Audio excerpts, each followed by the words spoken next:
Hello friends, today's topic is having a mental breakdown. Let's rant. Get ready with me while I get ready for work and tell a story about the time I had a mental breakdown. I'm a little nervous. I don't like recording myself, but it's TikTok, so here we go. I had a little bit of a mentee bee earlier this year. Let's take a side note and let you know that I have some diagnoses that I did not know, unbeknownst to me at 43 years old, need to be medicated all the time. Of the diagnoses that I have, one of them is bipolar 1 and one is OCD.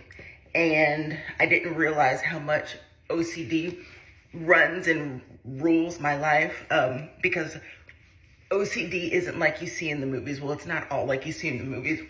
Sorry. Sunblock. Gotta put it on. Gotta layer it. Anyhow, I don't have the kind, obviously, where you, well, not obviously to you, but where I have to organize things because my room is a mess thanks to ADHD. But what I do have is counting OCD. Also, and what that basically means is I used to think that it was because I was a musician. I'm a classically trained pianist who hasn't played the piano in like 10 years. But basically, I always hear a 4 count in my head. So 1, 2, 3, 4, 1, 2, 3, 4, 1, 2, 3, 4. And actually, I'm always doing this to the beat of everything. When people talk, I try to match the speed of their talking. And apparently that's counting OCD. And that necessarily isn't so bad, but the part about it that is bad is ruminating. People with OCD ruminate a lot, and basically that means like worry and harp on the bad and blah, blah, blah. And so that's what I do. I am always thinking really intrusive thoughts, like, if I'm driving, like, what would happen if I hit this Jersey wall? Will my family miss me? Any decision that I make, I have to think about it like forever. I do think about it forever. And I know some of that is like, we would think it's ADHD, but it's worse than that. It's the degree to which I ruminate on stuff. So anyways, ruminating, it is bad. Anywho, so I was not happy in my life earlier this year. I didn't realize that it was culminating from just not being happy. I had asked my husband for a divorce like 4 times, and every time he would be like, no, we're not gonna go there. We're not gonna play those games. And I was like, no, but really, like, I just want to sell everything and move to the beach and live in a van. And he was like, another side note, if you don't already and you have, these diagnoses, I highly suggest you get someone who understands you and loves you and can see through that, because if it wasn't for my husband, I would legit be unhappy, divorced, poor, living in a van, and that's not what I want. But it took me being unhappy in my life to realize that. So anyhow, what really set it off, or not set it off, but set off the hospitalization was the fact that I just did not enjoy anything anymore. I was in my bed at all times. I parented from the bed. I have 3 wonderful children who understand that, I'm not feeling well, but I'm always going to be there for them. But it was like, I was starting to question, if I went to sleep and didn't wake up, I would be happy. And those aren't, to me, at the time, it wasn't suicidal because I didn't want to end my life.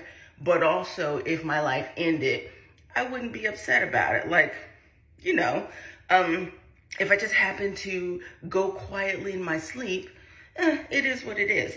And so I started, it was the culmination of me wanting a divorce, me, thinking that my life is better off, sleeping and not waking up, that made me think, oh shit, this is probably the time when I need to I'm having a little bit of a mentee bee and need to take a groupie sock vacation. Luckily for me, I do go to therapy once a week. I don't anymore, but I did at the time. And my therapist slid me a pamphlet. She was like, here, queen, you need this. To a place where I could be partially hospitalized. So I was in a PHP program.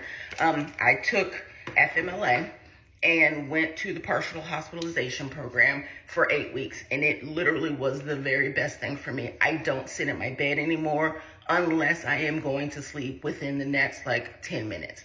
I'm spending more time with my family. Like, my life is so much better. And so to all of you, if anyone out there is feeling, like it's not, you just don't want to continue on, not necessarily suicidal, but suicidal, what they call it, ideations, I suggest you get help. I know the suicide hotlines are being defunded, but call a suicide hotline. Get with people you know and love, who you trust. Tell them. So now, what has happened? I am now medicated for bipolar 1. I take a medication called Lybalvi. For OCD, I take a certain dose of Zoloft, sertraline, because it's the dose. It's a pretty high dose, but it is the dose recommended for OCD. I also take Trileptal as my mood stabilizer, and with bipolar, I don't ever get, I'm not gonna say ever, I rarely get the depressive side of the bipolar. I normally get the manic side, which also, to me, that is spending money. I will spend money like a drug dealer and then ask for forgiveness later from my husband, which is not good when you have a mortgage and kids and cars and things like that. You need gas, you need groceries. Luckily for me, and this is in my house only because of this, I don't touch the money. I constantly ask not constantly, if I want something, I budget for it. I will give myself a date when I can spend the money, because if I go in and see that there's a balance on our checking account, I'm like, hell yeah, I got all this money to spend, and I really don't. So yeah, I take Trileptal so that I can stay within a normal mood. Doesn't mean I don't get sad. It doesn't mean that I don't get happy. I get all of those things because I am within the boundaries of where Trileptal has put me. Also, I take Vyvanse for ADHD. I don't think it's working. I think it's only a starter dose. I'm probably going to need to up it. But yeah, so I take that. And that is all of the meds that I take and the diagnosis that I have and the MenTB that I took. Like I said, it was 8 weeks of a partial hospitalization program. It saved me. I'm not going to say it saved my life, but it saved me, my relationship with my husband. I realize now that I'm happy that, I don't want a divorce. And the man we just celebrated 20 years last week. And I didn't want to give that up. Like, in hindsight, I don't want to give that up. So yes, that is the story of how I had a mental breakdown and had to go and be hospitalized. But I'm here now and I'm better. Thank you for watching. Wild story. What do you think about this video? Thank you for your time.